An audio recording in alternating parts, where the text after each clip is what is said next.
God, I'm so excited for this video because I love nothing more than studying books and falling in love with the books that I study. And it doesn't happen a lot, don't get me wrong. There are books that truly are a drag. Like, maybe I should do a video on like books I hated while studying because that would be like so long.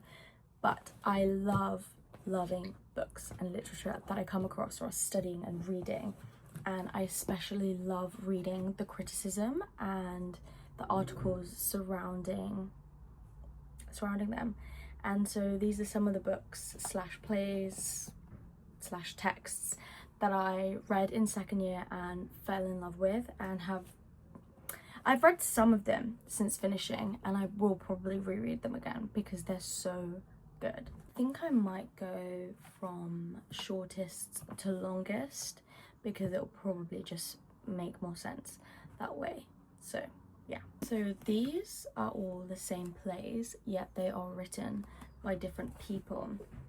I did a module called Drama and Witchcraft during the Renaissance, which is very exciting. It was a very good module. Some of the texts I really didn't end up loving, but this one I fell in love with. This is Dr. Faust by Christopher Marlowe. There is so much to say on this book. Dr. Faust is a scientist slash philosopher who becomes obsessed with the idea of obtaining power and control and all things dark, and he can't achieve it through his own studies, through his own means, and so he turns to dark magic, to black magic, and through that he summons a lot of devilish caricatures, such as greed, envy, like all the seven sins. Memphis, I believe, is the name of the apparition that communicates between the devil and Dr. Faust, that keeps that boundary between the two, but it's written very comedically. Obviously it is a tragedy because he sells his soul to the devil basically, so it is quite tragic, but it's written in such a truly captivating way. In essence, he is basically trying to swindle the devil. He is attempting to control the uncontrollable through evil power, through evil forces, and he has to succumb.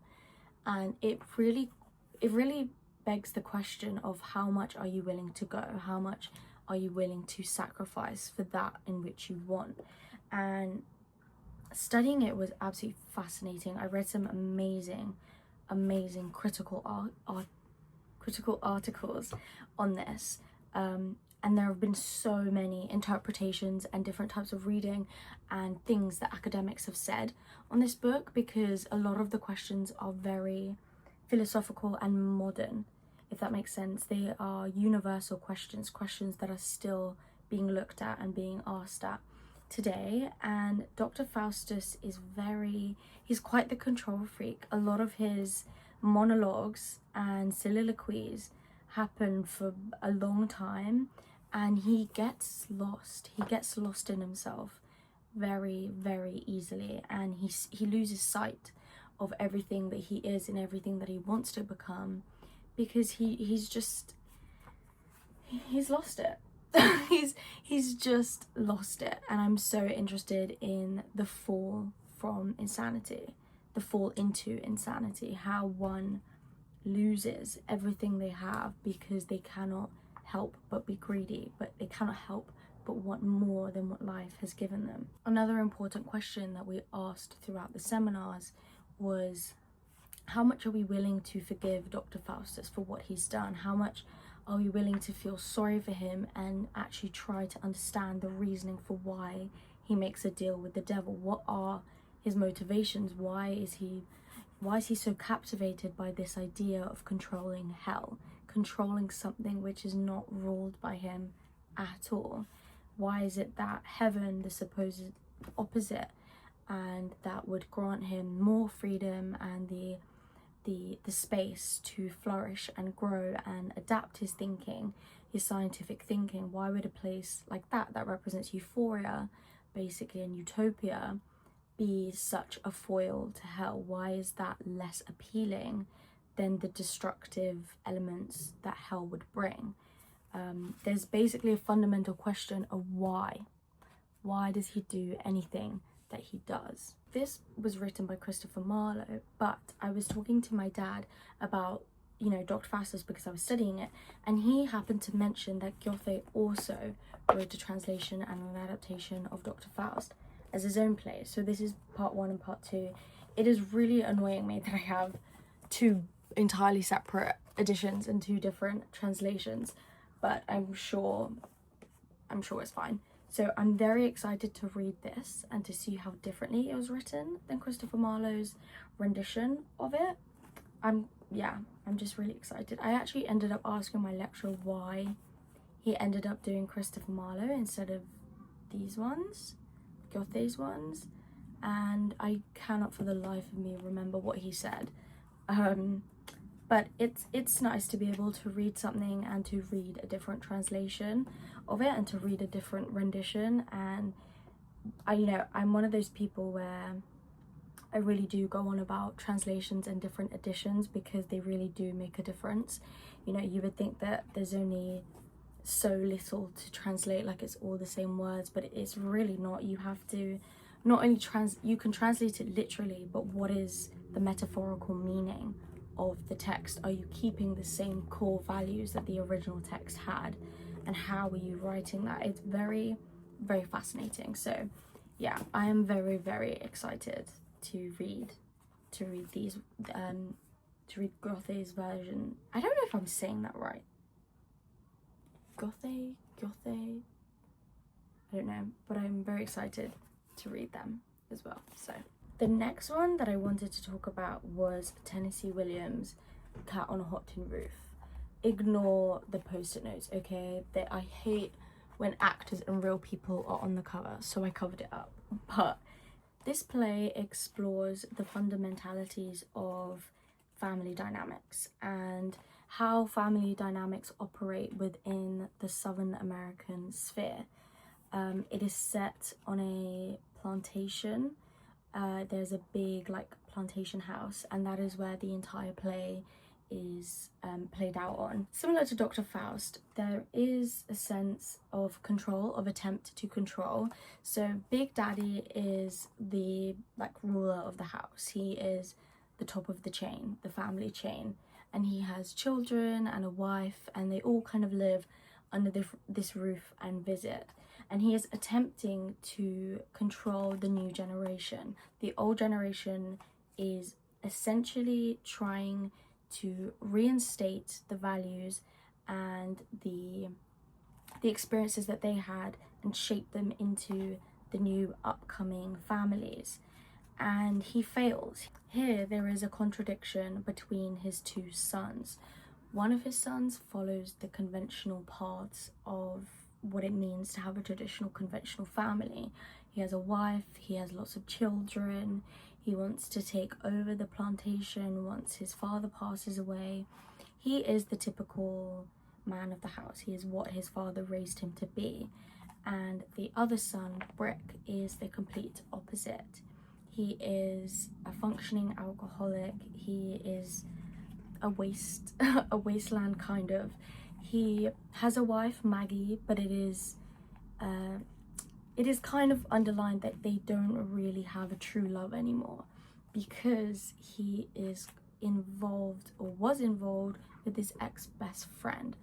That is a queer reading of the text, which I truly believe is true.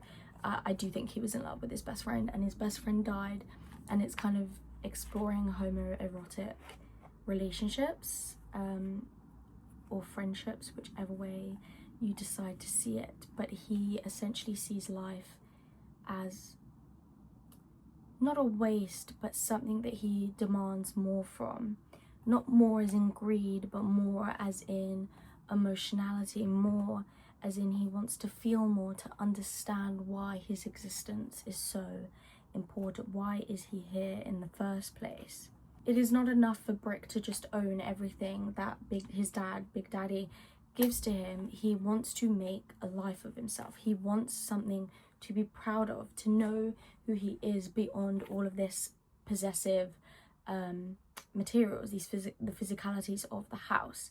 His dreams are essentially dreams that aren't palpable, that aren't imaginable to an older generation. You are not going to be asked what you want from life, you are going to be told what you want, which is a big house, a big family, and to own a slave plantation.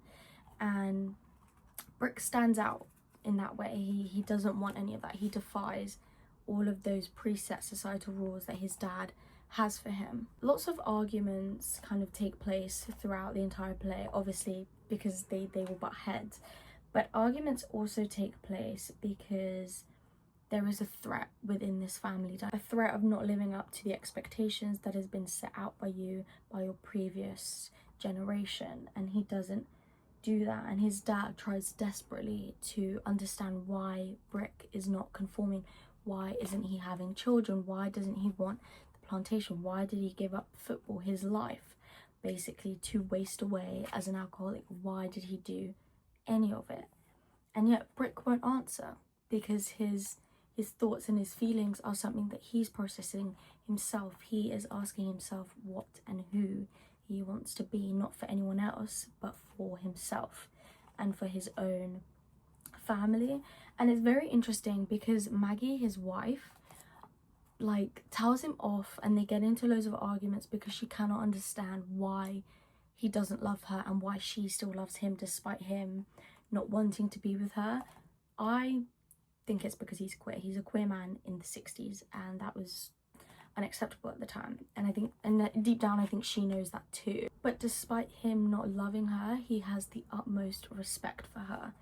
At the end, when his sister-in-law makes fun of Maggie and says, oh, well, she can't have children, she can't do anything, he defends her, and he tries to protect her the best way that he can. There have been lots of renditions of this play, a lot of adaptations. There have been film adaptations, obviously page to stage adaptations, and I would have really recommend watching it, because you need to see it physically played out on stage. You need to see all these characters come to life and kind of debate on stage. And also setting is super important for this play.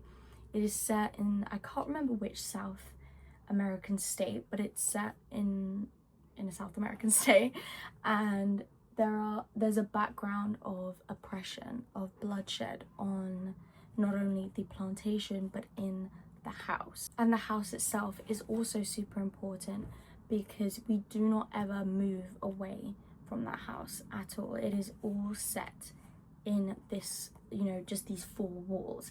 And it's additionally super interesting because we start the play at the top of the house in Brick and Maggie's bedroom, and they have their own conversations, other people join, and then they move down a floor to the main floor, other conversations, things spark up, and then we get to the basement, the hidden underlayer of the house, literally and figuratively.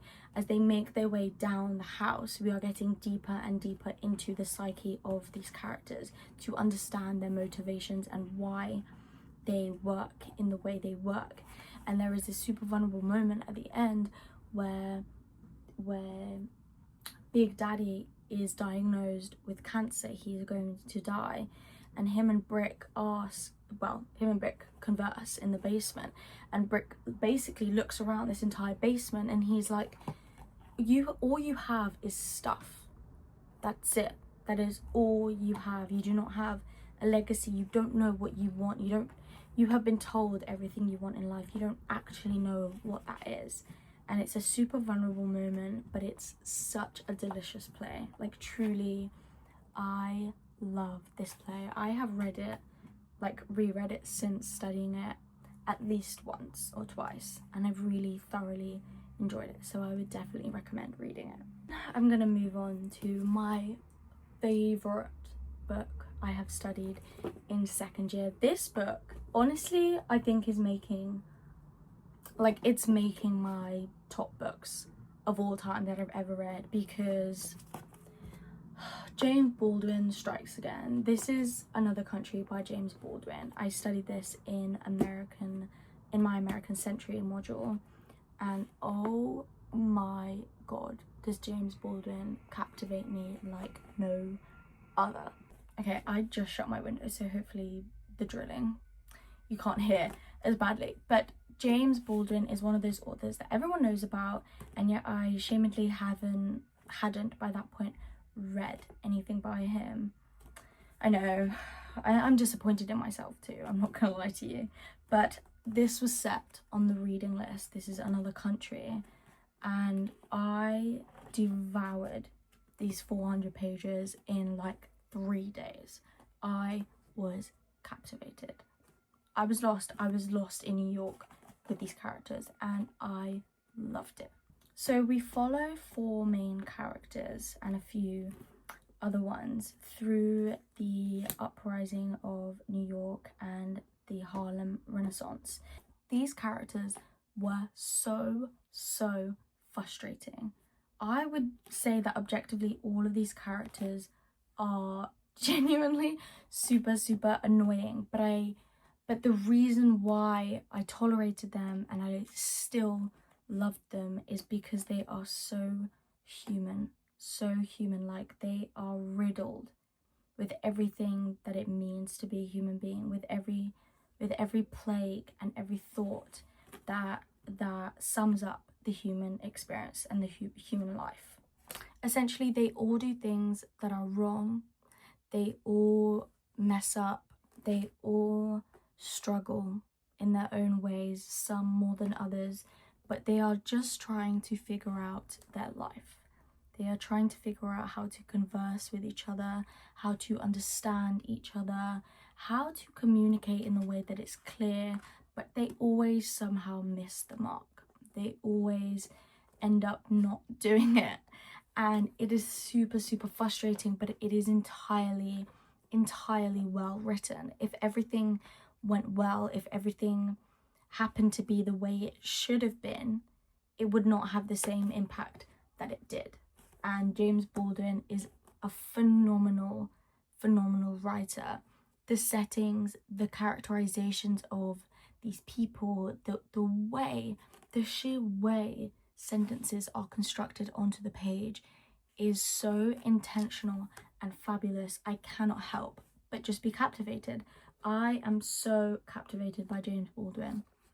I'm in love with him, and I will be reading absolutely everything else that he has published because, well, this is his longest book, so I've read his longest book, so there's no excuse to not read any of his other books, and I will be purchasing because I love him. So many themes explored in this: masculinity or homosexuality, racial oppression, traveling between different countries because a character goes to France and then comes back, what it means to be isolated, alienation, what it means to be a mother, girlhood. It just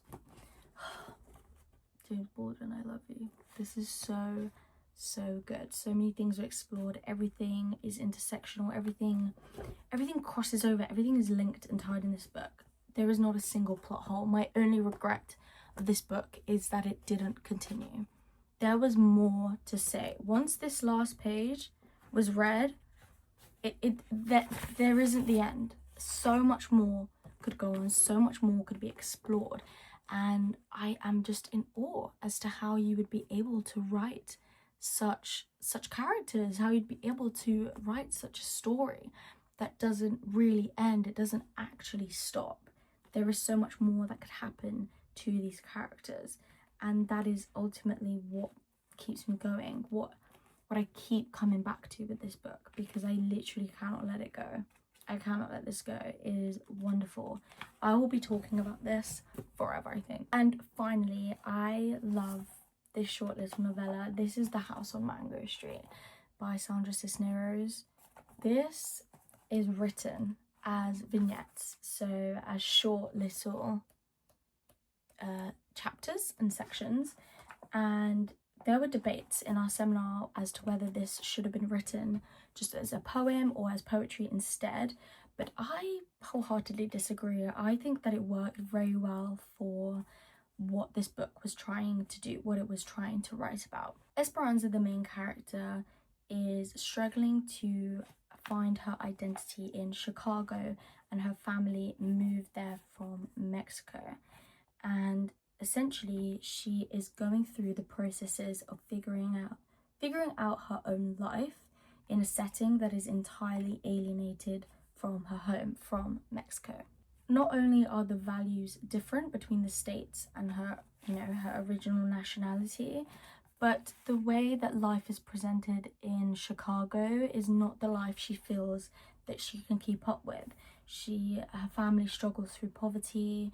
They are unable to get a house that is as functional as all the other people in her village. She is Mexican, so she looks and sounds and speaks differently than everyone else, and she really struggles to find her way. Through these short little vignettes, we discover that there is so much more to her life than what she sees it to be. And I don't know, throughout the book it comes to a big point of realization, of coming into one's own. I mean, it is a coming of age novel, and people in our seminars seem to be very frustrated that apparently as a young teenager you wouldn't think this simply, you wouldn't, say it in the way you would have. But I think this is very true, actually, to what a young prepubescent girl would have thought and observed, and how she would have developed against the circumstances she has to face. I think it was very, very fitting. And although it could have all been like little poetry snippets, it's not, because all of these moments make up her life. This is all that she has to cling on to. These are her observations. And what right do we have as a reader to go, actually, that's not really right, that's inaccurate? Because ultimately we don't know. And we are forced and attempted to be told how to see her, how to view her, how to understand her life and how she's processing it, and to see why everything in her life is affected by her circumstance. There is a perfect moment summed up in a quote that I'm going to read out to you. Why did you leave me all alone? I waited my whole life. You're a liar. They all lied. All the books and magazines, everything that told it wrong. It's so sad. It's so sad. It's basically the realization that her life is not what is presented itself to be. She cannot keep up with this lifestyle. The films, the books, everything is not real. And so how does she deal with that? How does she learn and grow up? And as much as she really struggles, and as much as she hates her house on Mango Street, it essentially is who she is. She is nothing without the house on Mango Street, because the house on Mango Street is what raised her. And it's who she not wants to be, but it's who she's been forced to be. And I just loved it. It was super, super captivating as well. Truly, it's a very quick read, and I've read it genuinely like 3 to 4 times since finishing it, and I ended up writing my essay on it because I loved it that much. There is so much to say and so much to analyze about this book. It's like a character study.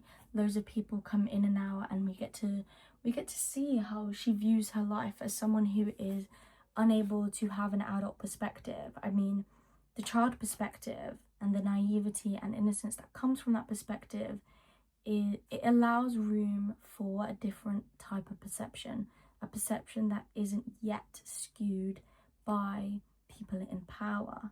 It's not yet controlled by those who want to control it. She is still at this point free to think and to feel how she feels, and that, I think, is truly the most wonderful part of this book. I love this so much. Anyways, these are, in conclusion, the books that I absolutely loved during second year. And there are a few more that I also really enjoyed, but these are the ones that I genuinely will read and will think about again and again and again. And some of these I literally read at the very start, like all the way back in September, and I'm still drawn back to them. I'm still captivated by what they had to say and what they explore. And so I'm excited to see what third year brings and what books I'll enjoy. I have picked my modules have been confirmed, so I will have to do some of the reading for that and buy them during this summer and see how that goes. Some of them I've already read, so I'm very excited to reread them again, which I am going to do because I read everything. You know, there are people who don't do any of their reading at uni, like any of their core reading, and I just think, why are you here then? Why are you paying £10,000 to not care about what you're studying? You know, that's a conversation for a whole other day. But yeah, I really love these, and if you've read them and have studied them, please let me know what you think or your own interpretations of how you found the reading experience to be. And yeah, please subscribe, please like and share, and I'll see you next time.